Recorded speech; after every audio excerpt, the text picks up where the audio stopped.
Interjection, जिसे उर्दू अमली कवायद में फिजाइया लफ्ज कहते हैं. An interjection is a word which expresses feelings like happiness, surprise, shock etcetera. खुशी, गम या हैरत जैसे जज्बात का इजहार करने के लिए जो अल्फाज इस्तेमाल होते हैं उन्हें फिजाइया या इंटरजेक्शन कहते हैं.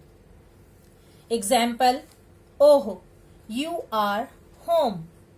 Bravo, you worked very hard. Hurrah, we won the match.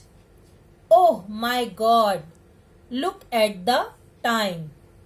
इन चारों जुमलों में पिंक से अंडरलाइन किए हुए वर्ड खुशी, हैरत और गम जैसे जज्बात का इजहार करते हैं.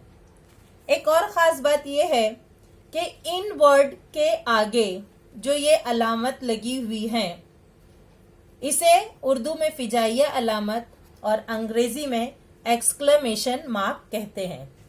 An interjection is always ends with an exclamation mark.